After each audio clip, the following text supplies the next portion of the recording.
काही कोणाला स्कोप आहे असं दिसत नाही आमच्याकडे पाहून तरी. त्यामुळे कदाचित त्यांना वाटलं असेल इकडे स्कोप नाही तिकडे जावं, तिकडे चालले. तिकडे गेले तिकडेही स्कोप नव्हता आणि जे घडायचं ते घडतंय तिथे. मला असं वाटतं की राज ठाकरे हे म्हणजे त्यांना कधीतरी याचं चिंतन करावंच लागेल की महाविकास आघाडी असेल, आता उद्धवजी असतील, या कोणाचंही त्यांच्यावर प्रेम नाही आहे. त्या वेळची पॉलिटिकल आवश्यकता म्हणून, दुसऱ्यावर टीका करायला एक वक्ता मिळतो म्हणून राज ठाकरेंचा ते उपयोग करतात. आता त्यांना निर्णय करायचा राज ठाकरेंना कोणासोबत राहायचं. मी काही त्याच्याबद्दल मी कधी त्यांना राजकीय सल्ला दिला नाही आणि त्यांनी राजकीय सल्ला मला दिला नाही की मी त्यांच्याकडनं घेतला नाही.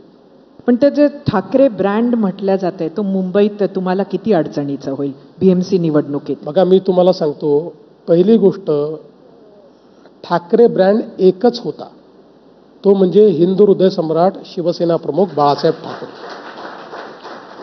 आता कोणीही ब्रँड क्लेम करू शकत नाही. देर इज नो ब्रँड नाव.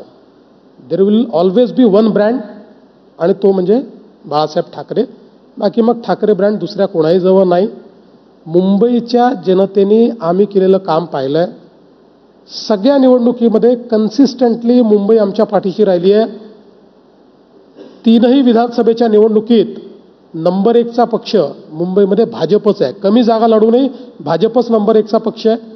आणि मुंबईमध्ये आपण जर बघितलं तर मागच्या महानगरपालिकेच्या निवडणुकीतही आम्ही 82 आलो ते 84 आले.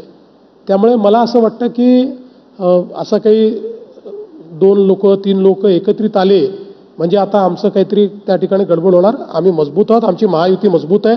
आम्ही मुंबईमध्ये महायुतीमध्येच लढणार आहोत आणि महायुती मुंबई जिंकेल आणि महायुतीचाच, मुद्दाम सांगतो, महायुतीचाच महापौर हा मुंबईमध्ये होईल.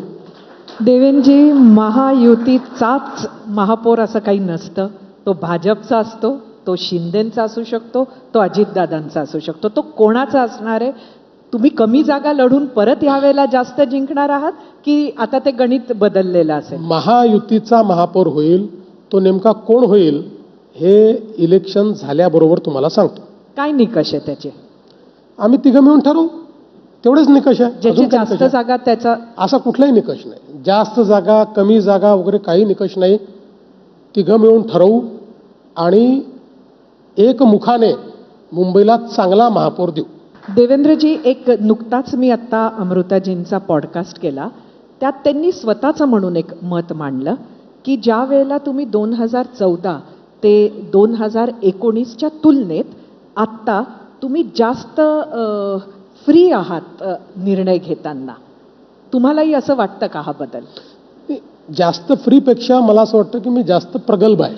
शेवटी एक तुम्हाला अनुभव असतो आणि 19 ते 22च्या काळात किंवा 19 ते 24च्या काळात ज्या प्रकारच्या आव्हानांचा सामना मी केला त्यातनं तुम्हाला एक प्रगल्भता येते.